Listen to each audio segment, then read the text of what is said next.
Most Americans agree that police brutality and rioting are both wrong. So why are our political class indicting Americans for the death of George Floyd? Plus, good news. Apparently, protesting racism means COVID-19 can't kill you. Things I didn't know. You're listening to The Ben Shapiro Show.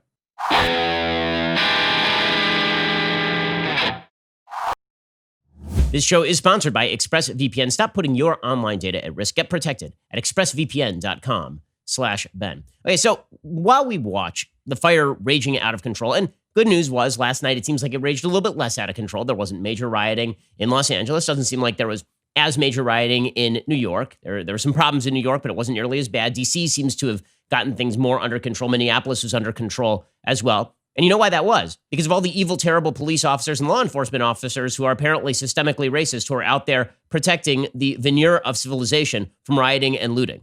You know, we ought to recognize a couple things can be true at once. One, police brutality is bad. Second, the police who you are indicting as systemically racist and evil are the people who are standing between you and a smashed window. They're the people who are standing between you and being beaten on the streets.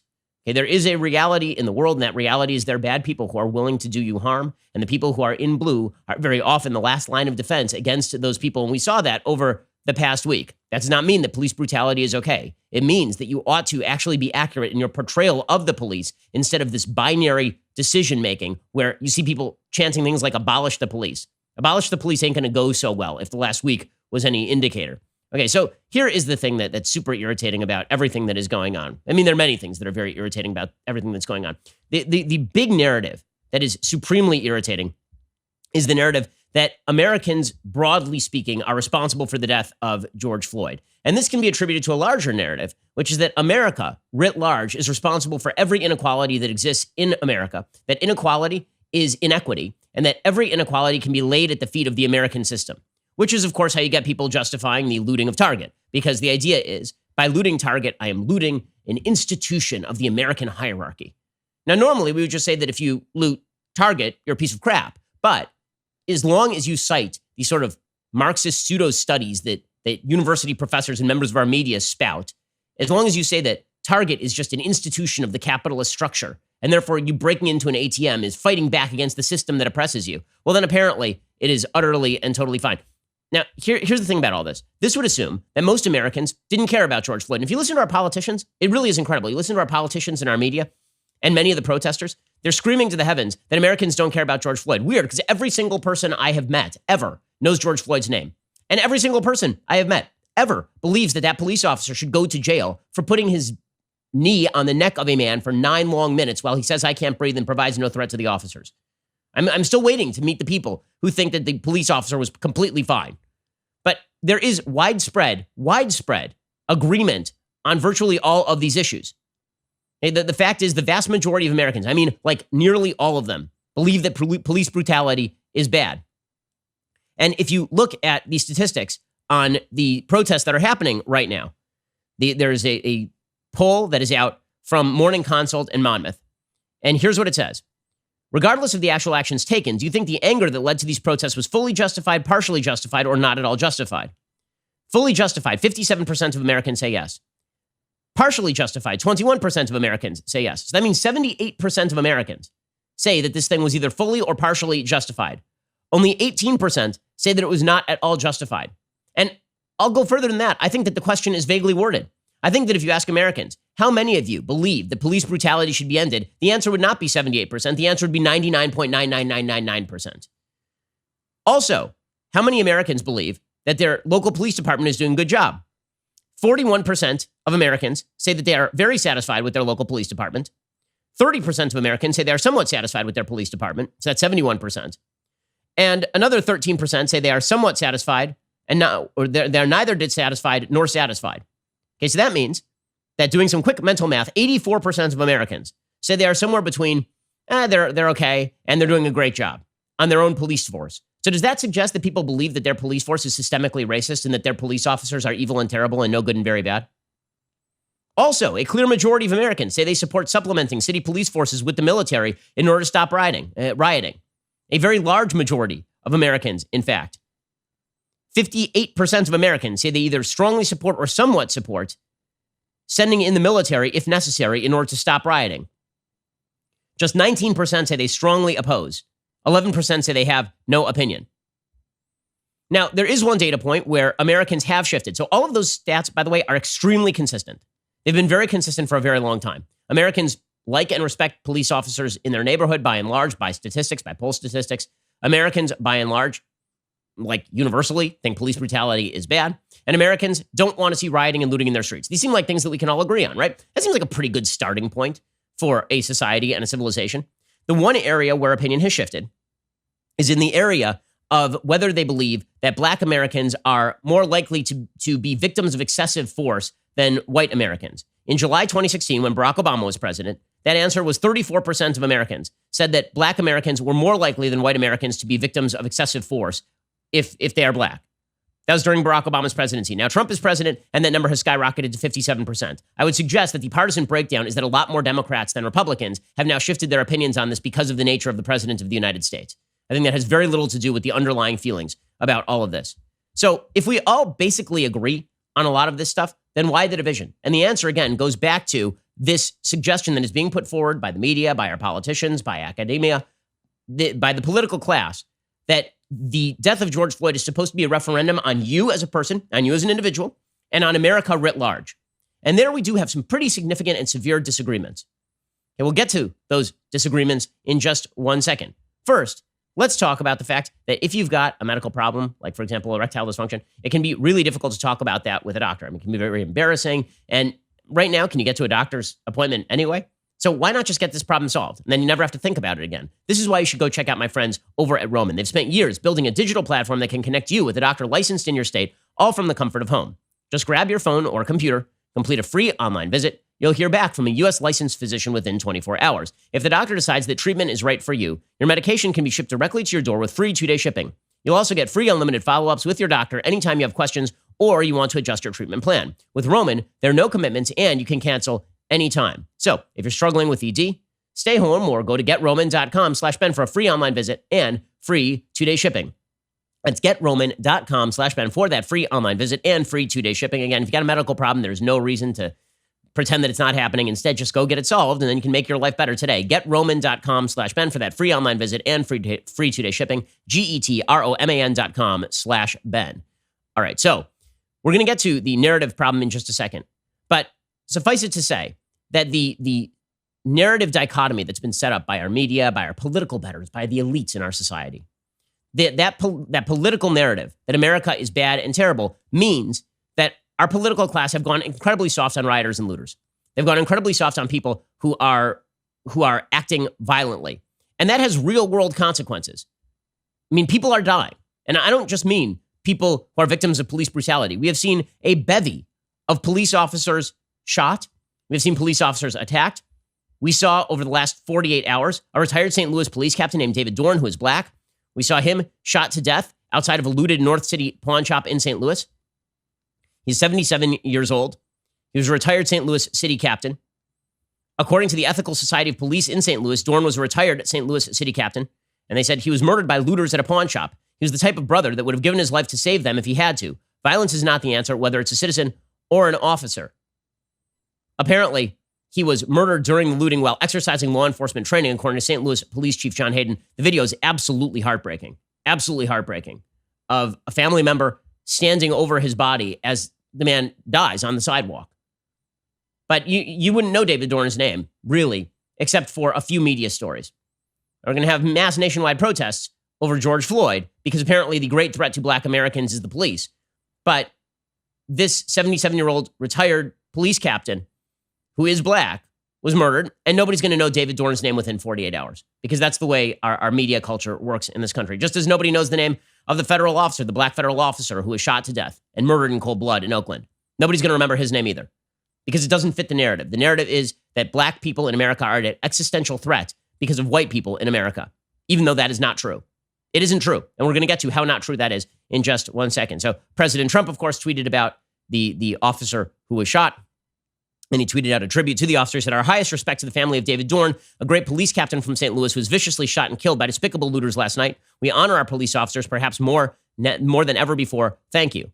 Yeah, we should keep in mind, by the way, that the police, in the vast majority of situations, as in like 98% of situations, are doing their best and are not violating the law. And yes, there are police officers who are brutal. And yes, there are police officers who are doing bad things. And you can see videos of them right now. Because if you expand the number of police-civilian interactions, the number of bad things on a raw level is going to go up. That's just the reality of the situation. But officers like David Dorn, who again is a retired police officer, they matter too. They matter too. I mean, this stuff is just egregious. In New York City, Bill de Blasio, who's the head of the police department, because in New York City, the mayor is the head of the police department, he's allowed the NYPD officers to basically, they've been abandoned. They've been abandoned. And there's video of NYPD cars yesterday that was going around, and how many of them had their windows shattered, how many of them been spray painted. We've seen this in LA as well. The abandonment of law enforcement is ongoing and insane. And by the way, abandonment of civilians, which we'll get to in just 1 second. But here is a list in the last 96 hours of the police officers who have been attacked over the last 96 hours. And you won't hear about any of this, right? Because again, the story is only that police officers are the bad guys and that they are systematically attempting to exterminate, viciously brutalize Black Americans, even though the fact is that the people that they are largely protecting from crime in areas where they are having encounters with Black Americans are other Black Americans. The police get called when a Black American calls the police because another Black American is trying to hurt them, just the same way the police show up when a white American calls because a white American is trying to hurt them. And the vast majority of crime in the United States is intraracial, not interracial. The vast majority. And by the way, if you're going to speak about interracial crime, there is vastly more by percentages Black on white crime than there is white on Black crime. But the bottom line here is that if we're going to talk about what the police are doing on a day-to-day level, what we see in the George Floyd case is not what the police are doing on a day-to-day level. That is statistically aberrant. It is evil. It is horrible. That officer should go to jail. Police brutality should be ended. And by the way, there are certain policies that we should all be able to agree on, that the left won't agree on 5 moments from now, right? Okay, here are a couple of them. We should get rid of qualified immunity. That means that right now, by 1982 Supreme Court doctrine, police officers, if you are acting outside the scope of your authority, if you violate somebody's civil rights, you're granted immunity by Supreme Court doctrine. That's ridiculous. Just because you are in a blue uniform does not mean that you get to put your knee on the neck of a guy for 9 minutes while he asphyxiates, obviously. Okay, and then there is the problem of police unions. Public sector unions across the board are a problem. I'm one of the few Americans, right, left, or center, who's been saying this for years. Police unions, fire unions, teachers unions, anybody who's unionizing against the taxpayer, which is what public sector unions are, it's a problem because then presumably you're going to strike against the public, right? That's always the threat of a union is they're going to strike. And negotiating contracts with the city that are not in the interest of the civilian population is pretty ridiculous. Okay, so those are some things we could do right now. Is we could simply say that police unions, that public sector unions broadly ought not exist. Okay, that is something that by the way, that was true for most of American history. It only became public sector unions as important facets of American life in the 1930s, really late 1930s under FDR and under the Wagner Act. Okay, but those are things the left won't agree on in a moment, because as soon as we get down to specifics, we realize the left doesn't actually care about the specifics. For a lot of people politically, all they care about is the broader message, which we'll get to. So in the last 96 hours, here's what's happened to the police officers who, broadly speaking, have been maligned as racist and part of a systemically discriminatory system.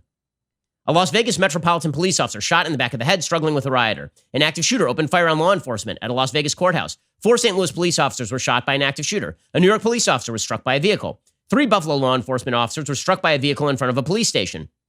3 Davenport law enforcement officers were ambushed and 1 was shot. 132 officers were injured in Chicago during a riot. 9 Pittsburgh officers were injured by objects during a riot. Several officers in Rhode Island were injured during riots. An active shooter opened fire at the Oakland Police Department. 2 officers were struck in the head with projectiles in Santa Ana. 2 Richland officers were struck in Virginia. 1 officer was struck in the head by a brick in Albany. 4 Prince William County police officers sustained head injuries from projectiles. 7 officers injured in Sacramento. Several officers shot at and injured in Lynchburg. Several Champaign police officers injured. 3 Oak Law police officers injured. 21 officers injured in Salt Lake City. At least 50 Secret Service agents injured by Molotov cocktails in Washington. 3 Denver police officers run over by vehicle. 33 New York police officers injured during riots. 6 Athens police officers injured during a protest. 2 Capitol police officers injured during a riot in Harrisburg. 12 Las Vegas Metropolitan police officers injured during riots. 21 Minneapolis law enforcement officers injured in riots. 1 Federal Protective Services officer shot and killed. Okay, so is that worthy of mention? Like any of that? Any of that? Or are we all supposed to just act as though none of this has ever happened? Or none of this is happening? The police officers who are on the streets are being abandoned by a lot of the political class. Again, in defense of the broader narrative, which is that police departments across the country are systemically racist because America is systemically racist, and thus all Americans are somehow guilty for the death of George Floyd, about which 99.99% of Americans agree that the officer did that should go to jail. Now we're going to get to the Sergeants Benevolence Association. They put out a statement that is pretty astonishing yesterday in response to the abandonment of the police force by Bill de Blasio, who's just a disgrace. We'll get to that in just 1 second. First, let us talk about something nice, okay? Something nice that you can do for Father's Day. How about like a family portrait? Now, that sounds really expensive. It sounds like you're going to have to go get like a personal painter to come to your house, and you're all going to have to stand there for 3 hours while they paint you in a still life. That's not the way this works. Instead, what you need is Paint Your Life. I know they're great because I have a portrait from Paint Your Life of my family hanging above my mantelpiece in my library right now. You can get a professional hand-painted portrait created from any photo at a truly affordable price. It's a user-friendly platform that lets you order a custom-made hand-painted portrait in less than 5 minutes. It's quick, it's easy. Get a hand-painted portrait in about 3 weeks. Send any picture, yourself, your children, family, a special place, a cherished pet, or you can combine photos. It makes the perfect birthday, anniversary, or Father's Day gift. It's meaningful, it's personal, it can be cherished forever. Again, I love the portrait that we have hanging above our mantelpiece.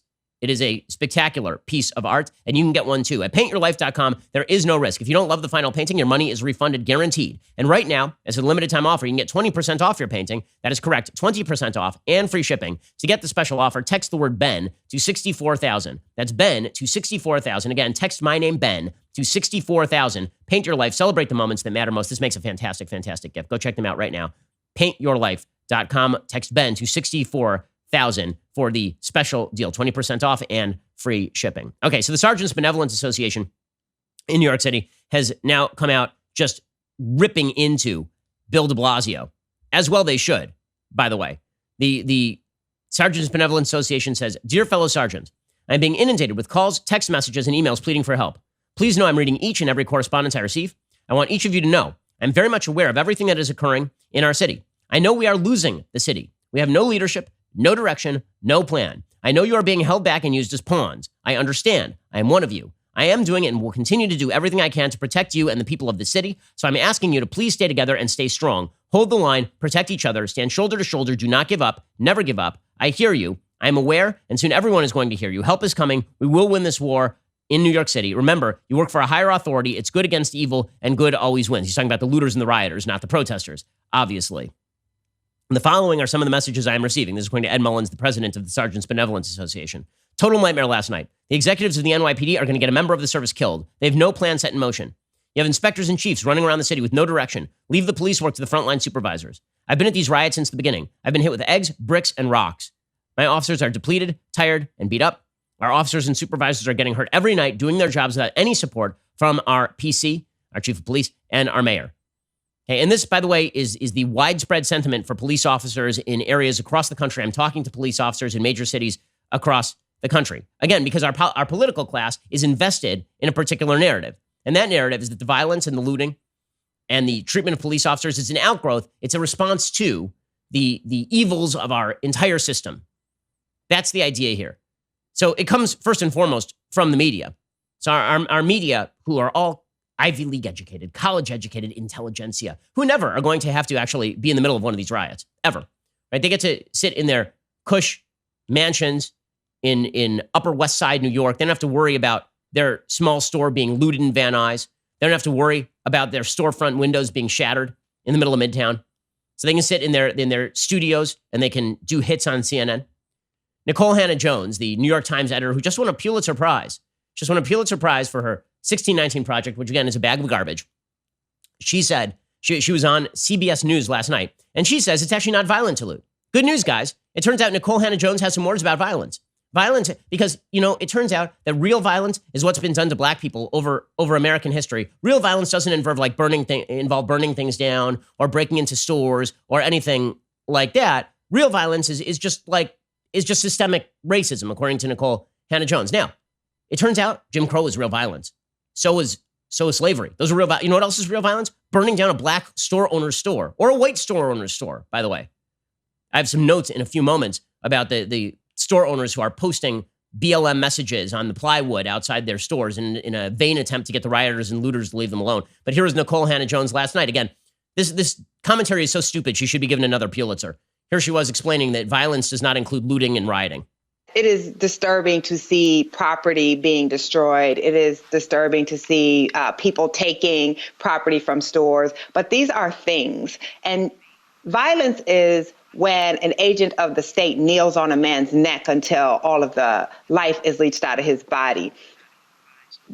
Destroying property which can be replaced is not violence. And to put those things, to use the exact same language to describe those two things, I think really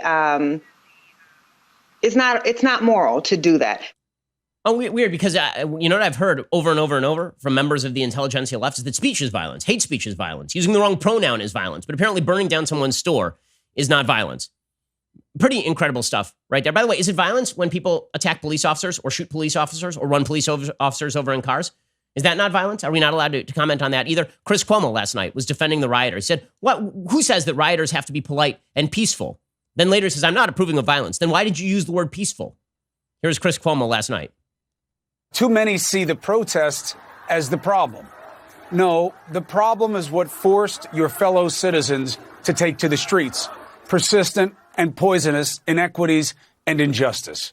And please, show me where it says that protests are supposed to be polite and peaceful, because I can show you that outraged citizens are the ones who have made America what she is and led to any major milestones. Be honest, this is not a tranquil time. By the way, peaceful protests are usually the stuff that actually affects change. It is actually, if you want to affect political change, the last thing you should do is riot. It turns out that Richard Nixon probably won election in 1968 on the back of the rioting of 1968. If you actually want people elected who oppose your agenda, by all means, go ahead and riot and burn crap down. Because you know what that's doing? It's leading large majorities of Americans to want the military sent into cities to stop all of this, which doesn't sound anti-law enforcement to me so much. But it wasn't just Chris Cuomo, block of wood Chris Cuomo. It was members of the media all over who were defending the rioters. The Media Research Center cut this little compendium of various members of the media defending the rioting.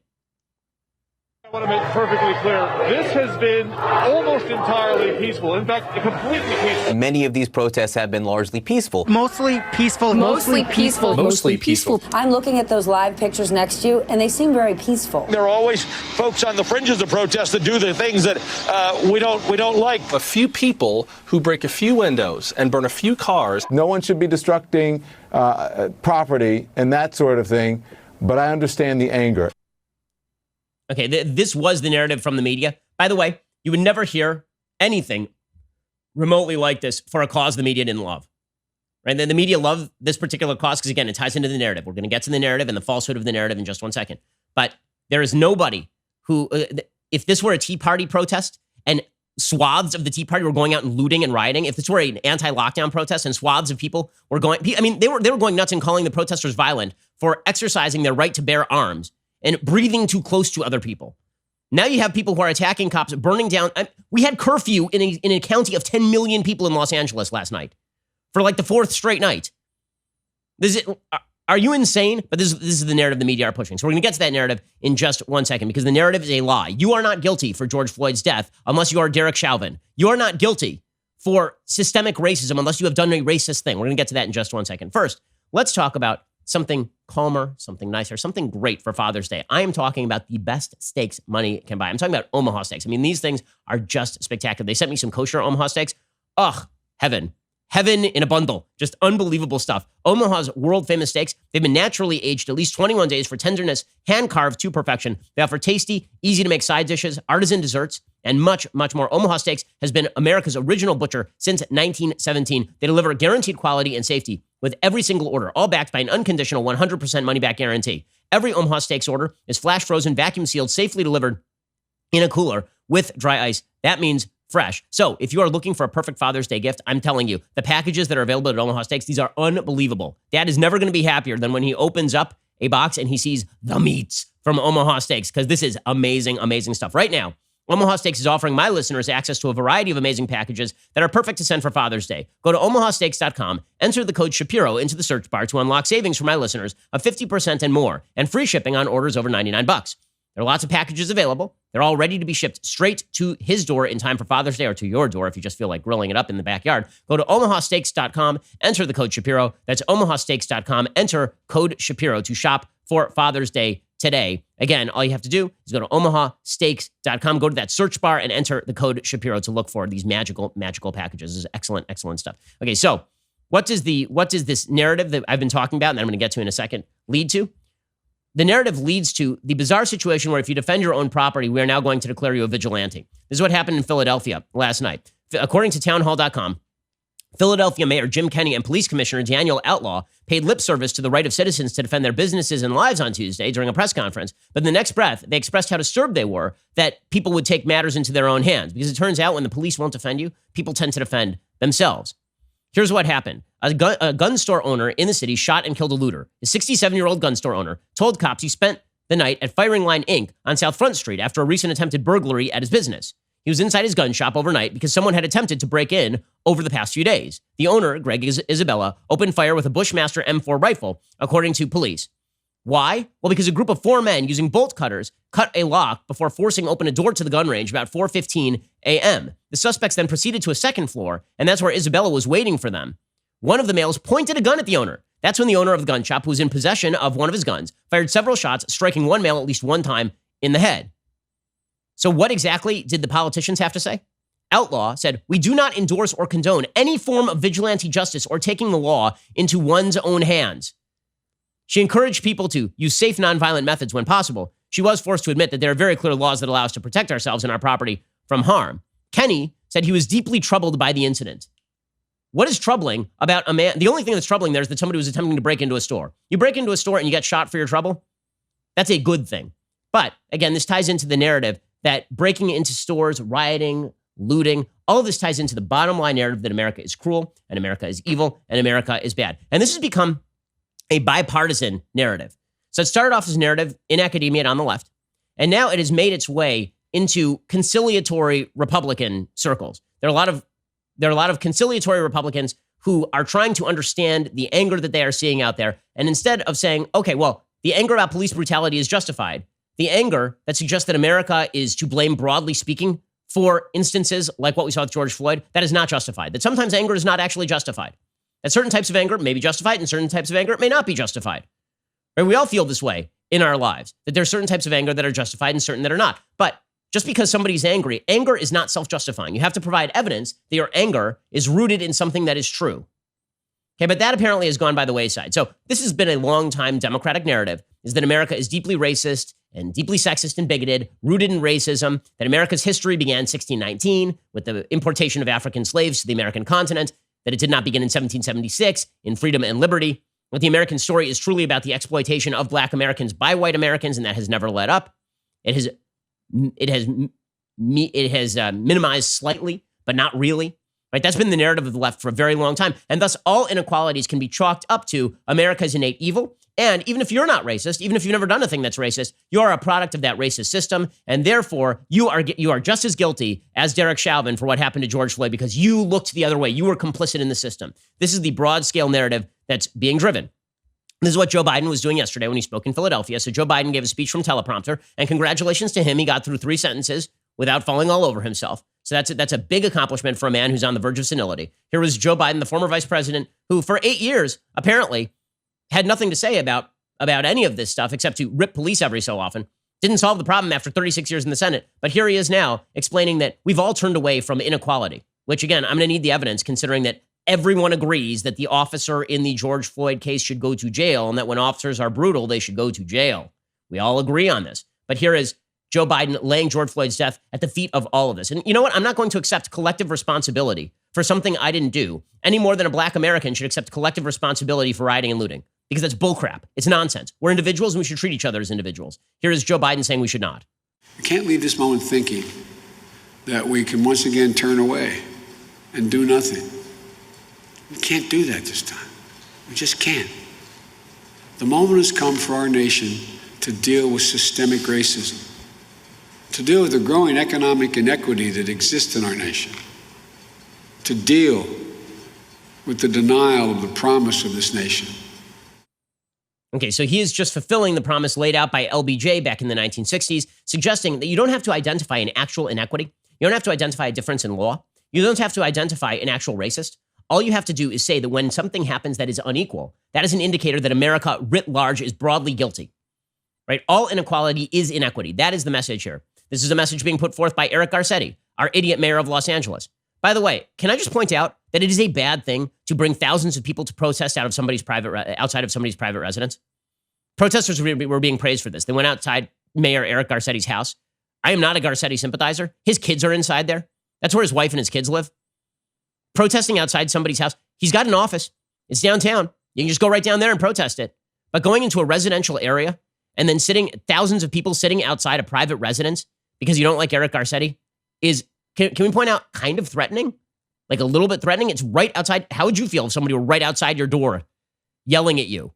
Would that feel the same as if someone was protesting outside your office? I think not. Anyway, here was Eric Garcetti, who went out into the crowd.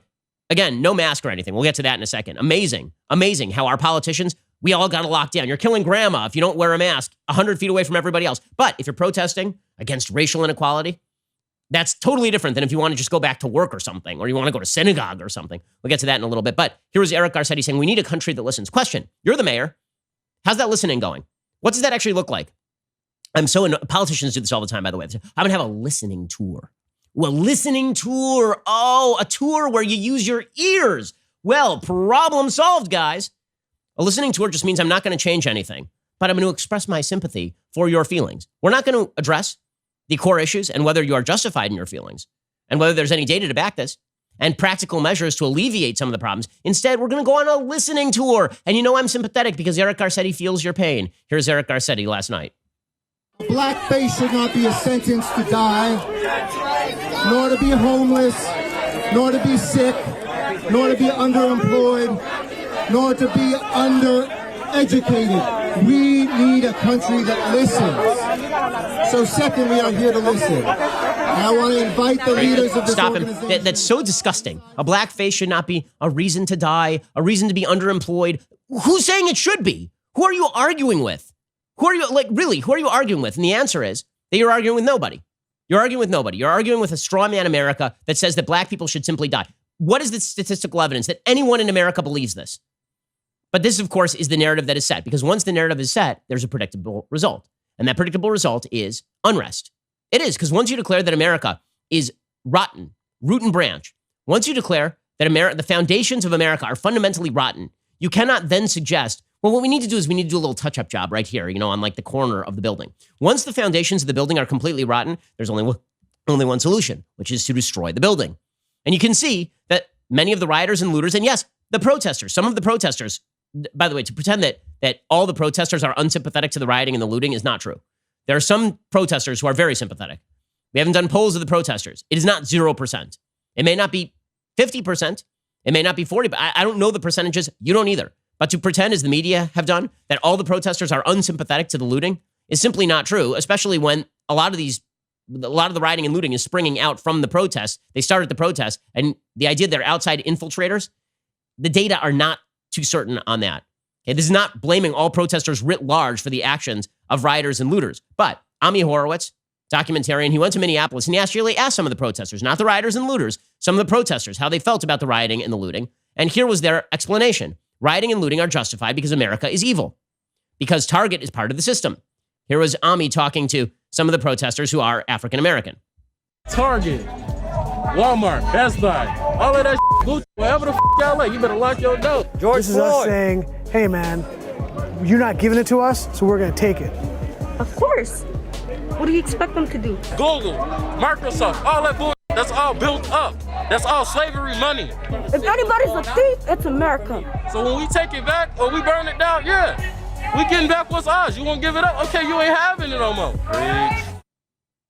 Okay, if you push the narrative that America is rooted in exploitation and slavery and Jim Crow, if you push the narrative that all of today's inequality is driven by yesterday's injustices or today's continuing racism, then is it a surprise when people rebel against that? Is that really a surprise? The answer, of course, is no. And this is why it's a mistake to give credence to the narrative in the first place. And I think that George W. Bush gave credence to the narrative yesterday. I'm really disappointed in him because it is one thing to express sympathy for people who are protesting police brutality. I'll go out there and protest. Members of the police will go out there and protest police brutality. They took a knee. They were marching with protesters against police brutality. But I'm certainly not going to march with people who suggest that Americans writ large are responsible for individual actions that are bad, racist, or evil. That's crap.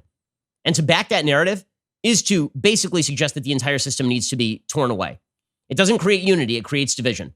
We're going to get to that in just 1 second. First, let's talk about the Second Amendment. You know what's kind of important these days, the Second Amendment. You know how we know? Because when the police are told by the politicians not to step in and protect you, you might need a gun to protect yourself. It's amazing. Gun control laws, they're going to be a lot of danger after what we just saw over the prior week. Our founding fathers knew you needed the ability to protect yourself in the violation of your rights from others. Because guess what? Sometimes the police ain't going to show. And this is why the people at Bravo Company Manufacturing take gun manufacturing incredibly seriously. The people at Bravo Company MFG support the right of responsible private individuals to have the access and ability to employ the same tools as civilian law enforcement as a means of defending ourselves, our loved ones, our communities, our freedoms, should a threatening situation ever arise. BCM assumes that when a rifle leaves their shop, it will be used in a life or death situation by a responsible citizen, law enforcement officer, or soldier overseas. So quality is of the utmost value to them. Every component of a BCM rifle is hand-assembled and tested by Americans in Heartland, Wisconsin, to a life-saving standard. Every American is responsible to question, debate, confront issues that affect our lives, and when your life and liberty are threatened, you got to protect yourself. This is why you need a firearm. If the last week didn't teach you that as a private citizen, you might need a firearm, I don't know what would. Go check out my friends at Bravo Company Manufacturing. Head on over to BravoCompanyMFG.com, where you can discover more about their products, special offers, upcoming news. That's BravoCompanyMFG.com. If you need more convincing, find out even more about BCM and the amazing people who make their products at youtube.com/BravoCompanyUSA. That's youtube.com/BravoCompanyUSA. All right, we're going to get to George W. Bush's statement, which I think is really not good. And I think that it buys into a particular set of lies. And then we're going to get into the pathetic attempt by some Americans to basically avoid the rage of the mob by essentially parroting a line that is not true. We'll get to all of that in a second. We have a lot more to get to, but you're going to have to go over to dailywire.com and subscribe. Right now, when you do, you get two leftist tiers, tumblers. The All Access membership. It's our best tier. Why? Well, you get to participate in All Access Live, which is great. All Access Live is where I hang out with you. I answer your specific questions. I wear t-shirts, which of course is the big pitch. All Access members also get to join us for real-time Q&A discussions available on both the website and the Daily Wire app. All Access membership includes 2 of those tumblers. Finally, All Access members get all the benefits of all the other membership tiers, including an ad-free website experience, access to all of our live broadcasts and show library, access to the show's mailbags, the full 3 hours of The Ben Shapiro Show, along with dedicated editorials from moi. So head on over to dailywire.com/subscribe. Join All Access. Get 15% off with coupon code Shapiro right now. That's dailywire.com/subscribe, and we'll see you there. You're listening to the largest, fastest growing conservative podcast and radio show in the nation.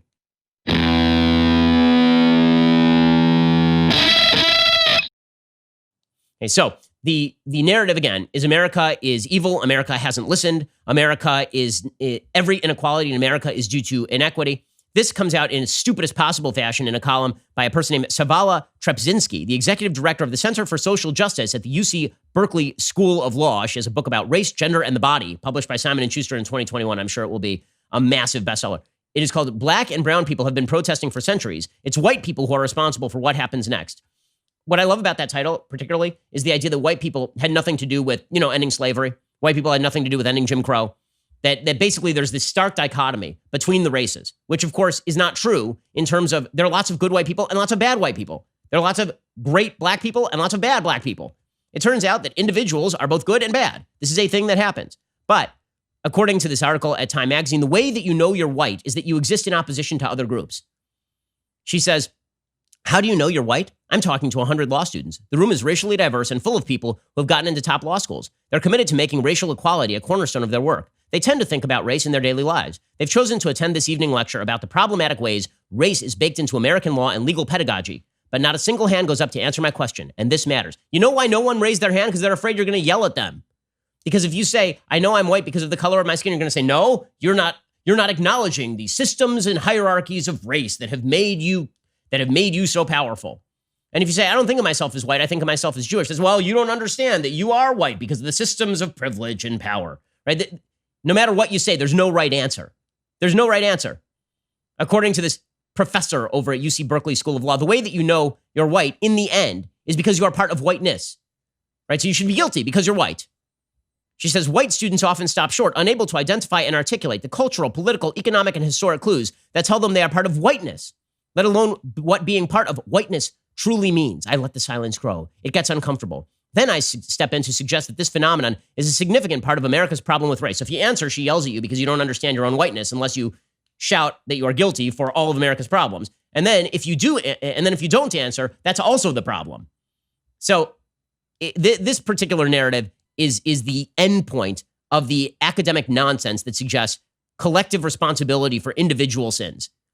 And it's pretty disgusting. Okay, so George W. Bush put out a statement yesterday about the protests, and he bought into some of the nostrums that have been promoted here.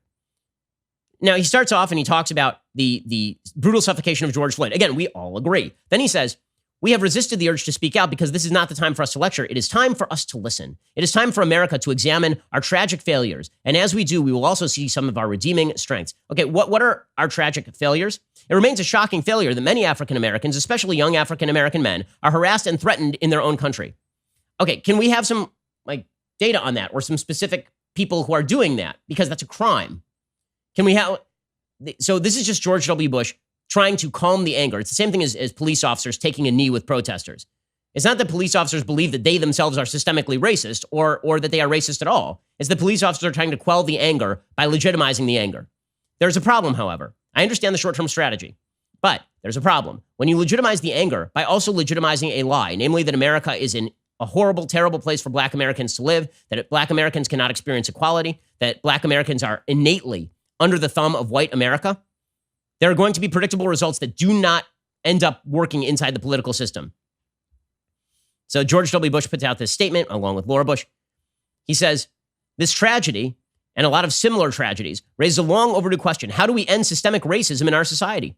The only way to see ourselves in a true light is to listen to the voices of so many who are hurting and grieving. Those who set out to silence those voices do not understand the meaning of America or how it becomes a better place. Not sure who's trying to silence the voices, but are we allowed to say that if you suggest that America is a systemically racist place without any evidence whatsoever of actual policy, that maybe you need to provide some evidence? That's not silencing, that's asking for evidence. Again, anger is not evidence. And anecdotal evidence is a form of evidence, but it is not statistical evidence.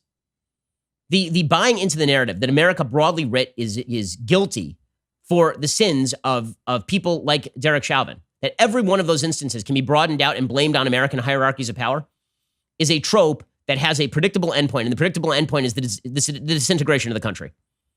That is the predictable endpoint. When you see people as a member of a group, everyone is a member of a group that is either guilty or innocent. The only way you can expiate your guilt, by the way, is by posting some sort of black box on your Twitter or Instagram. That's how you do your sacrifice in the temple to expiate your sins so you can get forgiveness. This is not the way that a country comes together. This is the way a country falls apart, by holding people accountable for things they did not do, and for holding the system accountable for laws that no longer exist. If you're going to talk about systemic racism, there are really only a couple ways to define systemic racism. One is practices and laws that are innately discriminatory. Jim Crow, housing bias, right? The things that are innately discriminatory. We all oppose them, and they are against federal law. Okay, then there is a second way to define systemic discrimination, and that is disparate impact. Disparate impact is the idea that if you pass a law and has a disparate impact on one group, meaning one group is harder hit than another group, that this is an element of racism. I will not endorse that version of systemic racism, because every single law that has ever been passed in human history impacts groups differently. The question is whether the law is directed at the group. But you see the conflation, right? The conflation is, okay, if Black Americans by and large are poorer than white Americans, then that must be because of systemic racism. We can't look at any of the other factors. If more Black Americans on a population level adjusted basis are shot by the police than white Americans, then we immediately have to announce that this is an aspect of American racism. We can't look to any other factor. The simple inequality is the inequity. The fact that it is that group statistics are not identical across groups is evidence that the system is discriminating in favor of certain people against other people. Perfect example of this sort of bizarre and unfounded logic today in the New York Times. Minneapolis police use force against Black people at 7 times the rate of whites. Hey, now, the first question for anybody who sees that headline is, okay, so why are the Minneapolis police encountering more Black criminals than white criminals? And are those based on actual phone calls from people reporting crimes? Right? Because let me give you another example. Virtually all Americans who go to prison for violent crimes are men. Virtually none are women.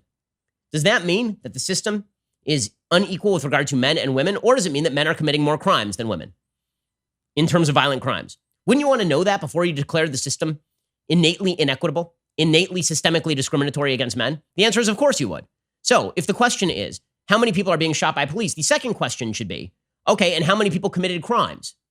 Because if you look at the Washington Post database of how many people in America were black and unarmed and shot by police in 2019, this is the Washington Post database, the answer in 2019 was 9. If you want to talk about the number of black Americans who were shot who are unarmed and who are not fleeing from police, the answer is 3.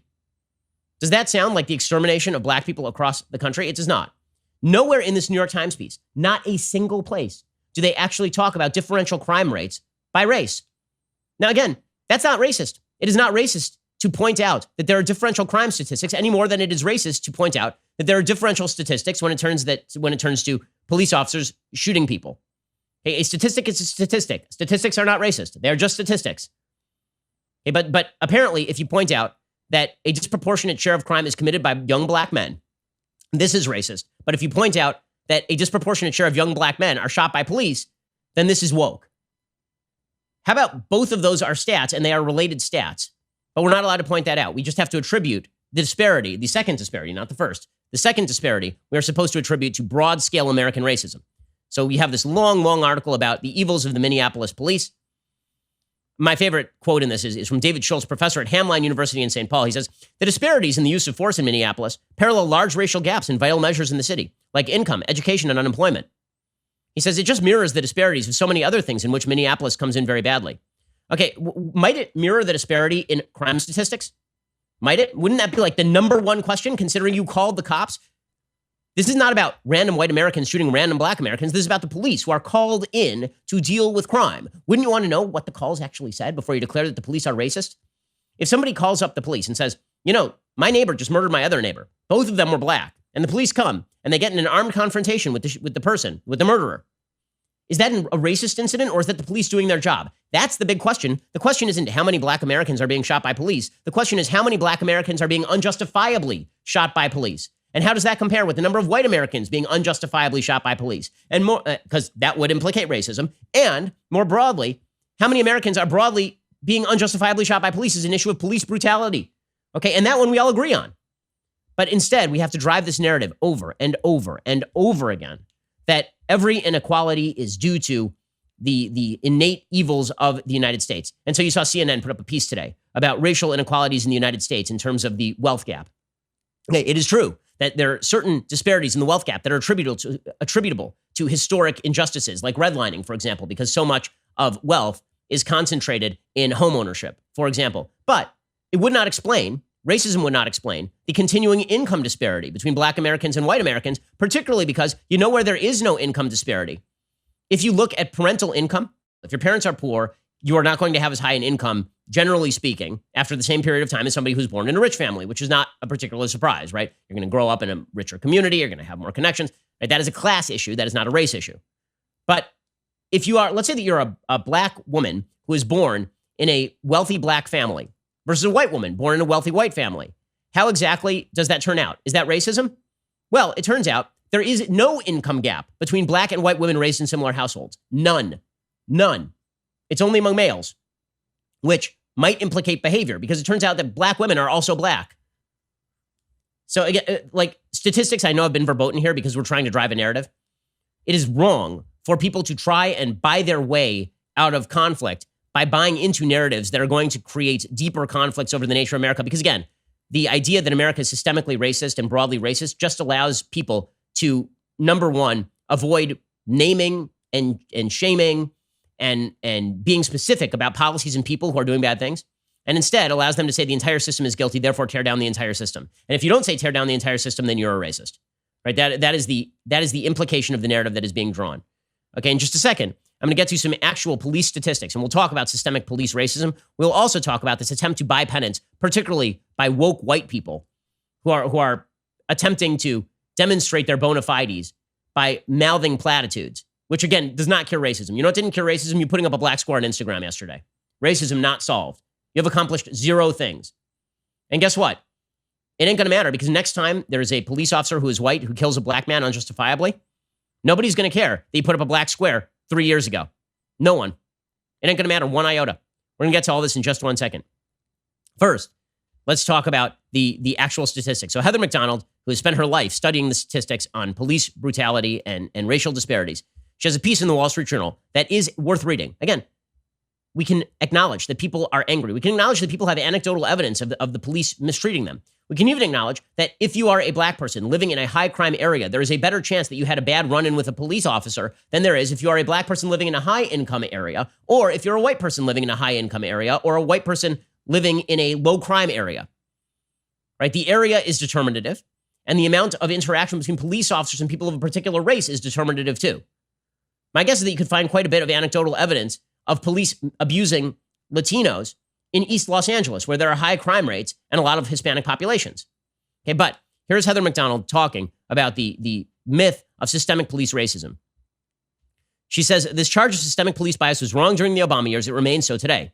However, sickening the video of Floyd's arrest, it isn't representative of the 375 million annual contacts police officers have with civilians. A solid body of evidence finds no structural bias in the criminal justice system with regard to arrests, prosecution, or sentencing. Crime and suspect behavior, not race, determine most police actions.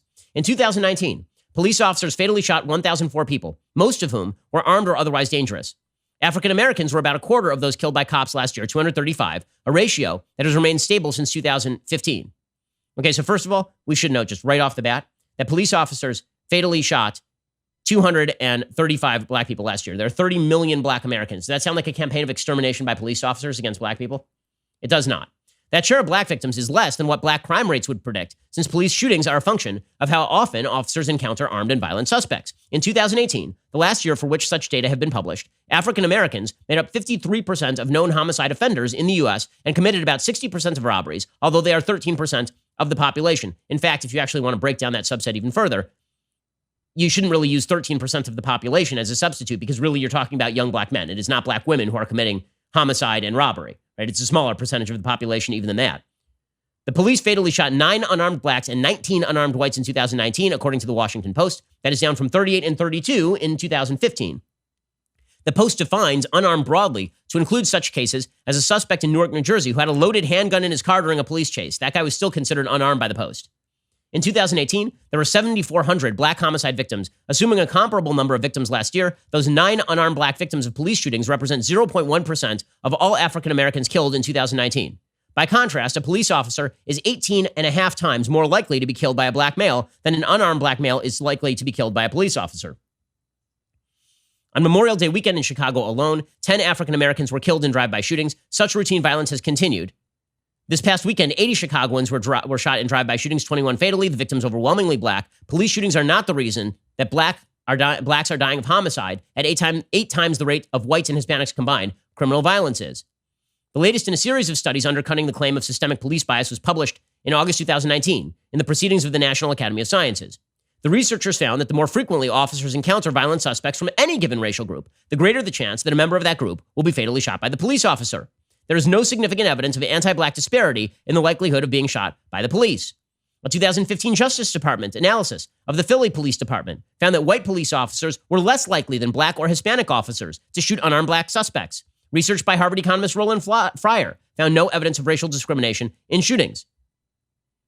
So none of this matters, though, because the narrative must be driven. And the easiest way for the narrative to be driven is to bully people into buying the narrative and to repeating the narrative. So yesterday, I drove down Ventura Boulevard in the Valley because there were threats online that there was going to be rioting and looting in Encino and in Sherman Oaks. And I would say a quarter of the businesses were boarded up. There are a bunch of businesses that were boarded up. People had boarded up their windows, so they didn't want them to be smashed and rocks thrown at the windows. And I would say of those, about half of them had BLM spray painted on the Black Lives Matter spray painted on the plywood, or Justice for George Floyd painted on the plywood, or something like that. And let's be real about this. Do you think that they spray painted that on the plywood because they're out joining the protests? Or do you think they painted that on the plywood because they're under the strange misimpression that people who loot their stores give a damn about George Floyd or about racial justice? They were attempting to avoid their store windows being broken. You saw this. I saw several of these stores had signs up on the window that said minority-owned businesses, which, by the way, is an unbelievable statement. Basically, don't break my windows if I'm your race. If you are another race, break the guys next door windows. Go ahead and do that. Okay, that is immoral. It is immoral. Can you imagine if there were an anti-black riot and people were putting up store window signs that said white-owned business? That would be racist. By the way you know this is a racist, that this is a racially driven riot is because people are putting up exactly those kinds of signs, right? Otherwise, the sign wouldn't work. If it were not racially driven, then why are you putting up a race-based sign on who owns the business? The attempt by retailers, by businesses, by corporations to buy off the mob, because this is the other corollary of this. Once you've declared America as racist and systemically racist, once you have gone to the extent of saying that Target and Best Buy, that these are just extensions of American hierarchies of power built on slavery and Jim Crow, once you say all that, there's only one way for those corporations to get off the schneid, so to speak, and that is for them to put out a mea culpa. It's for them to say, yeah, well, that may have, sure, we're part of the American system, and we agree, America is racist, but don't hurt us because we agree with you. We're on your side. So we agree with you. So the most pandering of these statements came from Nordstrom yesterday. So Nordstrom was looted over at the Grove in Los Angeles. Nordstrom put up a statement on its website, quote, "The events of this weekend are one more painful reminder that injustice remains in the world. We can fix the damage to our stores. Windows and merchandise can be replaced. We continue to believe as strongly as ever that tremendous change is needed to address the issues facing black people in our country today." So in other words, keep breaking our windows because you're doing so in the name of justice, but please don't break our windows. We're on your side. That's pretty astonishing stuff.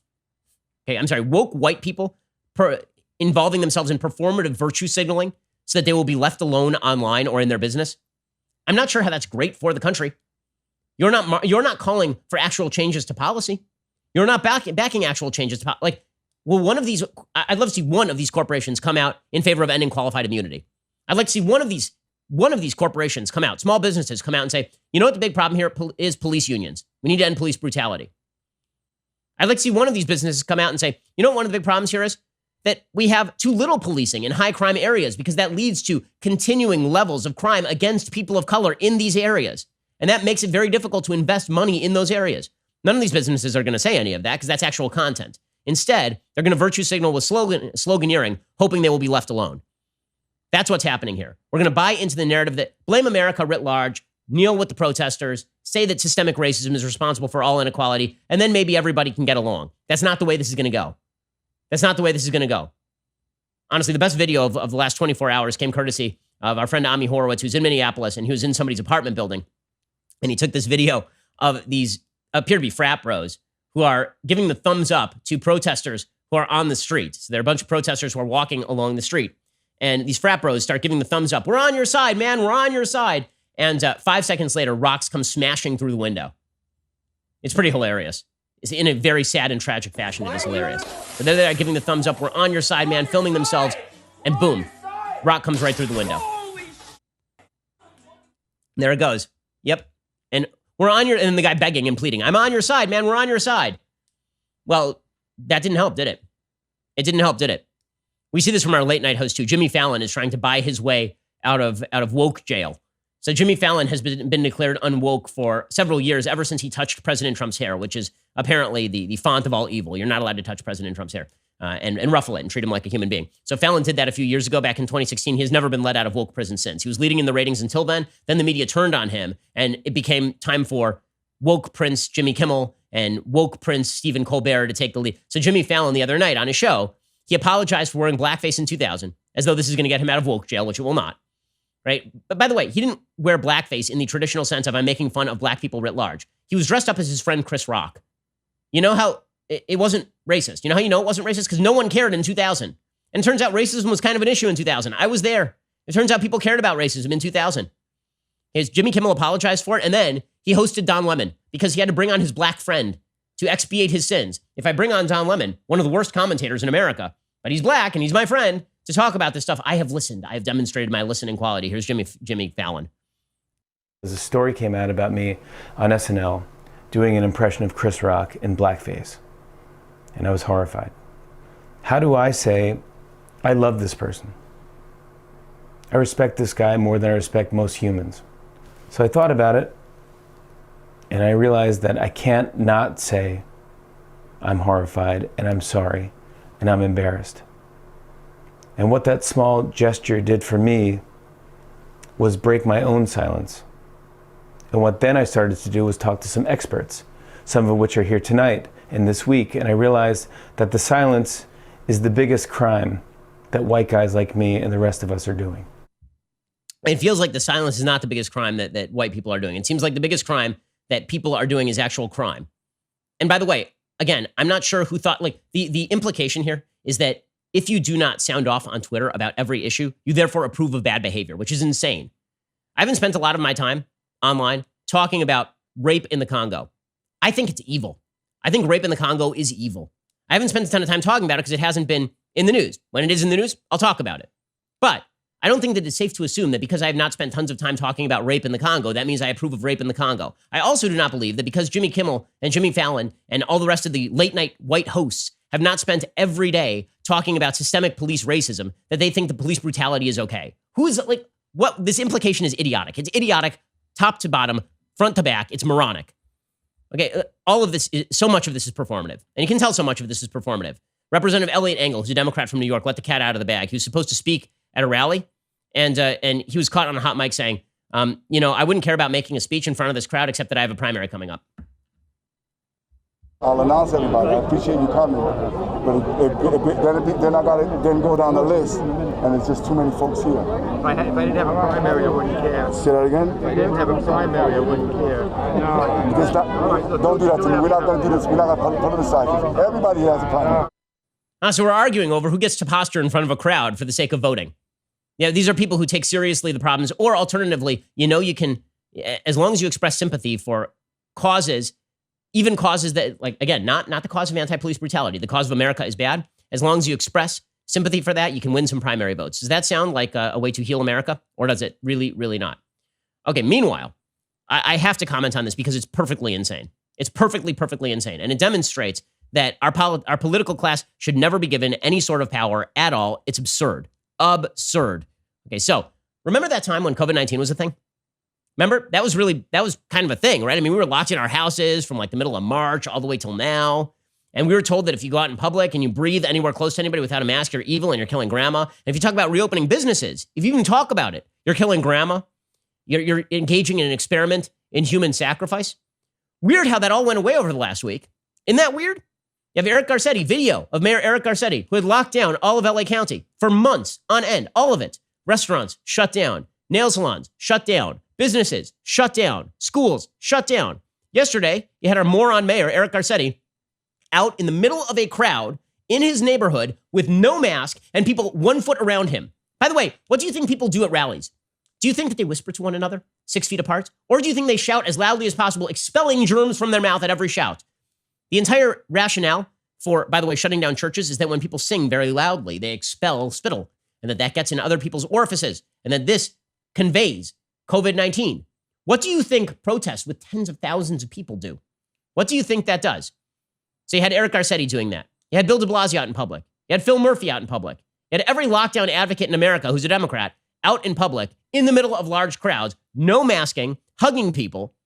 Weird. It's almost as though I kind of think that your perspective on COVID-19 was now bullcrap, that you're full of it, that you actually don't think it's that dangerous. By the way, you know who else is picking up on that signal? Everyone in Los Angeles. I was on the freeway in LA yesterday. 85% of normal traffic. Not kidding. Over here on like the 405, 85% of normal traffic. Like full on traffic down Ventura Boulevard. Because you know what? People pick up on the signal. You're not taking it seriously when you're obviously not taking it seriously. NPR printed a piece yesterday called Protesting Racism versus Risking COVID-19. I wouldn't weigh these crises separately. So apparently, and then they quote supposed experts in the issue as saying that protesting racial inequality is very important because racial inequality kills people. But COVID-19 also kills people. But if you protest racism, you're also stopping COVID-19. Amazing, amazing. So basically, if I go out in a giant crowd and I pray, COVID-19 is going to get me. If I go out there and I read Torah this weekend with my family at a shul, COVID-19 is, this is the most evil virus I've ever heard of. COVID-19 hates Jews. But here's the good news. COVID-19 loves anti-racism. Loves it. COVID-19 will just stop existing as soon as you're protesting racism. So if you go out there, and in some ways it's very anti-Jewish, it seems like COVID-19, very anti-Christian, very anti-Jewish. But in other ways, COVID-19 is really super virtuous. And the way that you know COVID-19 is really virtuous is that if you were at a lockdown protest, COVID-19 was not only going to kill you, it was going to kill your grandmother you're not associating with. But if you're at a protest that is anti-American racism, COVID-19 not only will not kill you, you're inoculating yourself to COVID-19. What an amazing woke virus. Why has this not been unleashed on America before? According to this NPR piece, tens of thousands of people, masked and unmasked, have thronged the streets of Minneapolis, Atlanta, Louisville, Kentucky, and other cities in the week since George Floyd died after a white Minneapolis police officer kneeled on his neck. They are the largest public gatherings in the U.S. since the pandemic forced widespread shutdowns. Many local officials warned of a possible spike in new cases in 1 or 2 weeks. Dr. Elaine Nasosi, an assistant professor of global health at Boston University, said risk of transmission is lower in open spaces, but wherever there's a gathering, there is still the risk of transmitting the virus. Health experts urged protesters not to sing and shout to reduce the threat of person-to-person transmission. The New York City Department of Health and Mental Hygiene issued a list of tips for demonstrators to lower their risk of contracting COVID-19. And Washington, D.C. Mayor Muriel Bowser said she's worried about how consecutive days of protests could trigger an influx of COVID-19 cases. But according to dozens of public health and disease experts who signed an open letter in support of the protests, the risks of congregating during a global pandemic shouldn't keep people from protesting racism. This is according to dozens of public health and disease experts. I feel like these medical experts are like Dr. Nick on The Simpsons. Right? These are not medical experts. Okay, they know about as much about medicine as my 6-year-old daughter when she puts on her white coat to dress like mommy. They wrote a letter saying white supremacy is a lethal public health issue that predates and contributes to COVID-19. So I'm just going to point out here. We shut down the most thriving economy in the history of the world. We put 40 million people out of work. This has, we know, severe health consequences. We know that if you put tens of millions of people out of work, you're going to get an uptick in suicide. You're going to get an uptick in domestic abuse. You're going to get a massive uptick in drug dependency. You're going to get a massive uptick in mental illness. You're going to get a massive uptick in people who are not going in for their vaccinations and their surgeries. We know all this because all of this happens to be factual. But if you protested, if you said, hold on, there's some health costs to this COVID-19 shutdown, you are killing grandma. But if you're out there and you're just shouting that America's bad and police forces are racist, no solutions, nothing that actually alleviates the problem, if you just go out there and you yell a lot about George Floyd, COVID-19 is solved, guys. COVID-19, it's over. Have you seen the massive crowds in Europe? By the way, I do find it incredible that the crowds in Europe have so much time to protest about things happening in the United States. When's the last time you had massive crowds in the United States protesting about policy in Great Britain or something? And I love the Chinese government intervening here too. The Chinese government's like, yes, we also oppose racism, except for the million Uyghurs that we are holding in abject captivity in our country, and the billion people that we hold in abject forms of economic repression in our country, and the people of Hong Kong who we hold in forms of abject repression. I definitely trust the Chinese government on this one. But these health experts saying that you can now go protest because we agree with the protest is insane. So this doctor Nasosi, she said, data is showing that blacks and Latinos have been disproportionately affected by COVID-19. Racism is one of the reasons this disparity exists. She said, racism is a social determinant of health. It affects the physical and mental health of blacks in the United States. I wouldn't weigh these crises separately. Okay, so put aside the notion that racism is killing people of COVID-19, which of course is a bizarre notion. Are people being wheeled into the hospital and doctors are like, not taking care of him, he's black, get him out of here. Toss him in that freezer out back, we're done. Not seeing a lot of evidence of that. But let's just take it at face value. She says, I wouldn't weigh these crises separately. Okay, so why should we weigh the government-imposed economic lockdown that has destroyed tens of millions of lives separately from the lockdown itself, from COVID-19? It's amazing. It's amazing. By the way, it's the politicians too. So here's what Governor Phil Murphy said, this idiot governor of New Jersey. He was asked about the fact that the protests violated his ban on large gatherings. And here's what he said, quote, it's one thing to protest what day nail salons are opening. It's another to come out and peacefully protest about somebody who was murdered right before our eyes. You know what COVID-19 doesn't give two craps about, like at all? What your cause is, because it's a disease. So that was your entire argument. Your entire argument was, I can shut down churches and synagogues and leave certain businesses open because certain ones are essential and certain ones are not. Now he's just making clear he doesn't like churches and synagogues, and he likes these protests, so he's going to allow the protests to go on, but he's going to continue to shut down churches and synagogues. If that same exact crowd went out and protested the lockdown, very bad, shut them down, they're creating COVID, right? This is what Gretchen Whitmer, the governor of Michigan, said. Well, if you're out protesting, you may spread COVID. We're going to have a bigger lockdown now because of that. But if you're protesting racism, police racism in a state run by Democrats, then, well, COVID-19, we've stopped COVID-19 cold, guys. I mean, this is good news. COVID-19's over. We stopped it. Victory has been achieved. Incredible. The worst on this was, of course, Bill de Blasio, the idiot mayor of New York who should be ousted as soon as humanly possible. Bill de Blasio was specifically asked by a Jewish newspaper called Hamodia yesterday about the fact that he was sending cop cars to Williamsburg to tell people not to congregate for Mariv, that's the evening service for Jews. He really was. They sent like a line of cop cars. The tape is available. He sent a line of cop cars in the middle of Midtown Manhattan being looted and tens of thousands of protesters being trapped on the Manhattan Bridge. He was sending cop cars to Williamsburg to tell the Jews, don't go to Minyan. Stop going to Minyan. You 10 Jews congregating and praying to God, stop that right now. So de Blasio was asked about this. He was asked about this. Here was de Blasio's insane and, by the way, First Amendment violative answer. When you see a nation, an entire nation, simultaneously grappling with an extraordinary crisis seated in 400 years of American racism, I'm sorry, that is not the same question as the understandably aggrieved store owner or the devout religious person who wants to go back to services. This is something that's not about which side of the spectrum you're on. It's about a deep, deep American crisis we have never seen. No, it is about exactly which side of the spectrum you're on, because you are now declaring it is a more important American activity to go out in the streets and shout about something without any practical solutions or evidence that this is broad systemic racism. That's more important than you having a business, you having a way to make a living, you putting food on the table, you praying to God, right? By the way, those last few things seem to be at the heart of what most Americans do every single day and consider their fundamental freedoms. So it's not important that you go back to work. It's not important that you earn a living. It's not important that you invest in yourself and your family. It's not important that you go to shul or that you go to church or that you go to mosque. None of that's important. What's really important is my daughter getting arrested at a protest last night. That was truly important activity. The real important activity in American life is going out and protesting against miasmatic American racism based on an incident where all Americans agree that police brutality took place. Deeply important. That's important. COVID-19 can have no truck against that. COVID-19, the most virtuous virus ever devised by man, apparently. Really well done. The wokest virus in the history of the world. Or alternatively, this is all bullcrap. Alternatively, it turns out that our political leaders were not actually being honest with us because either they were lying then or they are lying now. Either they are lying about the deadliness of COVID-19 then in order to lock us down, or they are lying about the deadliness of COVID-19 now in order to let people out of jail so that they can go and protest. Well done, everybody. Well done, everybody. Problem of COVID-19 solved. I'm glad that this whole situation could end with at least one positive, which is that people can apparently now go out and I don't know if we can go back to work, though. But if your work involves you going out in the street and lying down on a bridge, then I guess you're good to go. So solid stuff there. Democratic governors and mayors. Just really, really well done. All right, we'll be back here later today with 2 additional hours of content. Otherwise, we'll see you here tomorrow. I'm Ben Shapiro. This is The Ben Shapiro Show. The Ben Shapiro Show is produced by Colton Haas, directed by Mike Joyner, executive producer Jeremy Boring, supervising producer Mathis Glover and Robert Sterling, assistant director Pavel Wydowski, technical producer Austin Stevens, playback and media operated by Nick Sheehan, associate producer Katie Swinnerton, edited by Adam Sayevitz. Audio is mixed by Mike Coromina. Hair and makeup is by Nika Geneva. The Ben Shapiro Show is a Daily Wire production. Copyright Daily Wire 2020. Liberal slacktivists flood social media with black squares to support Black Lives Matter and accomplish nothing.